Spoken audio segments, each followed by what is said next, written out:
शादी के बाद पत्नी अपने पति की लंबी उम्र के लिए प्रार्थना करके करवा चौथ मनाती है। लेकिन आजकल के जमाने में जहां बिना शादी के ही हनीमून हुए जा रहा है, वहां करवा चौथ कौन सी चीज है। आजकल के बच्चे बहुत स्मार्ट हैं। रोहित तो बहुत ही ज्यादा होशियार है और ऊपर से उसका बाप अमीर भी है, इसीलिए स्कूल में उसका रौब चलता है। उसके आगे पीछे हमेशा 2-3 लड़के घूमते रहते हैं और रोहित उन्हें हुक्म करता रहता है। अरे आकाश, मेरे लिए बाहर से आइसक्रीम ला जरा। रोहित के कहने पर आकाश स्कूल के बाहर से आइसक्रीम लाता तो है, लेकिन लाते लाते आइसक्रीम पिघल चुकी होती है, इसीलिए रोहित बहुत गुस्सा हो जाता है। आइसक्रीम पिघल क्यों गया? लानत है तुझ पर, एक काम ठीक से नहीं कर सकता है तू। ये बोलकर रोहित ने आकाश को थप्पड़ मारा।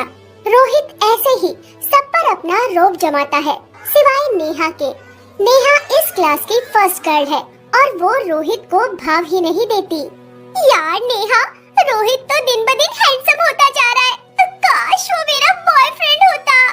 क्या हमेशा रोहित रोहित करती रहती है? क्या दिखता है तुझे उस रोहित में, लफंगा कहीं का? अरे जाने मन, मुझे रोहित में जो दिखता है तुझे भी दिखेगा, बस तू ठीक से दिखती नहीं है। एक बार प्यार हो जाएगा ना, तो तू भी मेरी तरह रोहित के लिए करवा चौथ का व्रत रखेगी। हाँ, मुझे कोई जरूरत नहीं है, मैं स्कूल से पढ़ाई करने के लिए आती हूँ। मुझे पढ़ाई करके नौकरी करनी है, परिवार को गरीबी से मुक्त करना है। नेहा के माता पिता बहुत गरीब थे, इसीलिए नेहा मन लगाकर पढ़ाई करती थी। उसी क्लास में एक और गरीब लड़का पढ़ता था, उसका नाम था लोकेश। लोकेश नेहा से प्यार तो करता था, लेकिन वो कभी नेहा को ये बात बोल नहीं पाया। वो डरता था नेहा से। ऐसे ही हर रोज सुबह से शाम तक क्लास में कुछ न कुछ होता रहता था। लेकिन एक दिन ऐसा कुछ हुआ जिससे नेहा की पूरी जिंदगी बदल गई। स्कूल में मोबाइल फोन ले आना मना था, लेकिन रोहित किसका सुनने वाला था। वो हर रोज क्लास में फोन लाता था और इस बात से नेहा परेशान हो गई। नेहा क्लास की मॉनिटर थी, उसने ये बात टीचर को बता दी। टीचर, क्लास में मोबाइल फोन ले आना मना है ना, लेकिन रोहित हर रोज मोबाइल लाता है और सबको दिखाता है, वो सबको परेशान करता है टीचर। टीचर गुस्सा हो गए। रोहित, तुम अमीर बाप के बेटे हो, इसका मतलब ये नहीं कि तुम कुछ भी करोगे।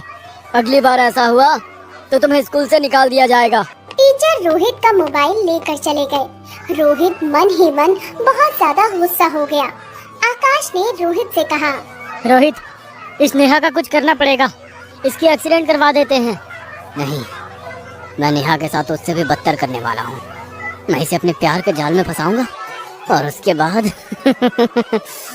रोहित ने पूरा प्लान बना लिया था। क्लास के बाद लोकेश नेहा के पास गया और कहा, नेहा, तुमने बिल्कुल सही काम किया है, लेकिन उस रोहित से बच के रहना। मैं तुम्हें घर छोड़ दूं? नहीं, मैं अकेली जा सकती हूँ। नेहा चली गई। नेहा गुस्से वाली थी और वो किसी भी लड़के से बात नहीं करती थी। रास्ते में नेहा के सामने अचानक से रोहित आ गया। नेहा डर गई। क्या बात है, तुमने मेरा रास्ता क्यों रोका? नेहा ने सोचा कि रोहित अभी उसे मारने वाला है, लेकिन नेहा को चौंकाकर रोहित ने कहा, नेहा, तुमने आज जो किया उसके लिए मैं तुम्हें थैंक यू बोलने आया हूँ। क्या? थैंक यू मुझे? लेकिन क्यों? मैं पैसों के अहंकार में अंधा हो गया था। मोबाइल और गेम्स के चक्कर में मेरी पढ़ाई नहीं हो पा रही थी, लेकिन मोबाइल चले जाने के बाद मुझे अभी पढ़ाई करने में अच्छा लग रहा है। Thank you Neha. नेहा खुश हुई और हंसकर कहा, कोई बात नहीं, अब वैसे तुम जितने बुरे दिखते हो उतने बुरे हो नहीं, काफी अच्छे हो। वो तो मैं हूँ। और ऐसे ही नेहा रोहित के जाल में फंस गई। उन दोनों की दोस्ती हो गई और रोहित ने कहा, नेहा, मैं पढ़ाई में तुम्हारी तरह अच्छा नहीं हूँ, मुझे पढ़ने में मदद करोगी? हाँ रोहित, क्यों नहीं, आज शाम को बैठते हैं फिर, लेकिन मेरा घर टूटा फूटा है। कोई बात नहीं, चलिए आओ मेरे घर पे। नेहा शाम को रोहित के घर चली गई और दोनों मिलकर पढ़ाई करने लगे। लोकेश ने ये देखा तो मन ही मन सोचने लगा, हाँ? नेहा रोहित के चक्कर में कैसे पड़ गई? नहीं नहीं, रोहित अच्छा लड़का नहीं है, जरूर कुछ गड़बड़ है। लेकिन धीरे धीरे नेहा रोहित के प्यार में पड़ रही थी। वो एक साथ स्कूल आने लगे थे, एक साथ एक ही डेस्क पर बैठने लगे थे। नेहा की सहेलियां उसे चिढ़ाने लगी थी। क्यों नेहा, मुझे मना करके खुद रोहित के साथ चक्कर चला रही है? क्या बात है, वैसे तुम दोनों एक साथ बहुत अच्छे लगते हो। नेहा को अब ये सब अच्छा लगने लगा था। पढ़ाई में उसका मन नहीं लगता। सभी उससे कहते कि रोहित के साथ उसकी शादी हो जाए तो लाइफ सेट है।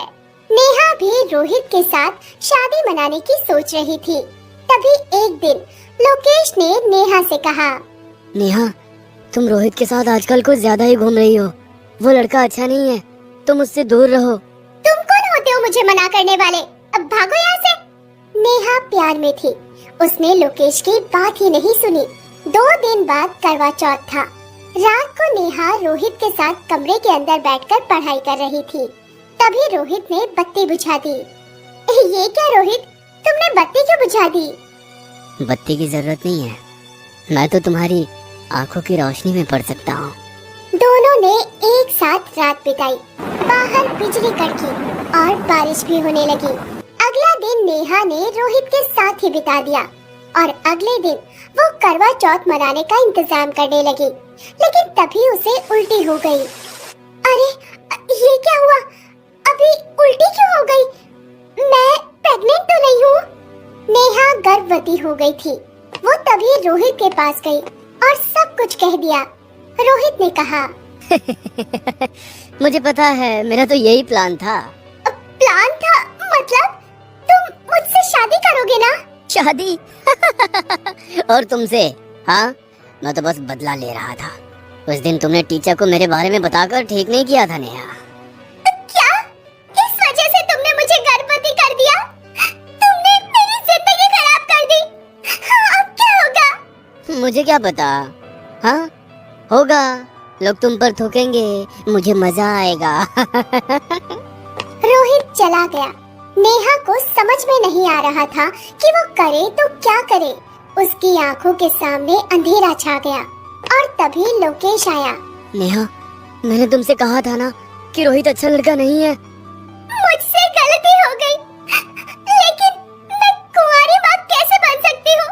मैं किसी को मुंह दिखाने के लायक नहीं रही। कौन करेगा मुझसे शादी? मैं करूँगा तुमसे शादी। इस बच्चे को मैं पालूंगा। तुम मुझसे इतना प्यार करते हो? नेहा ने लोकेश को गले लगा लिया। उसे सच्चा आशिक मिल गया। दोनों ने मिलकर पुलिस के पास रोहित के खिलाफ केस कर दिया। पुलिस ने रोहित को गिरफ्तार कर लिया और उसे 30 साल की सजा हो गई। लोकेश ने नेहा से शादी कर ली और नेहा लोकेश के लिए करवा चौथ मनाने लगी। 9 महीने बाद नेहा को एक बेटा हुआ और वो सभी खुशी खुशी रहने लगे।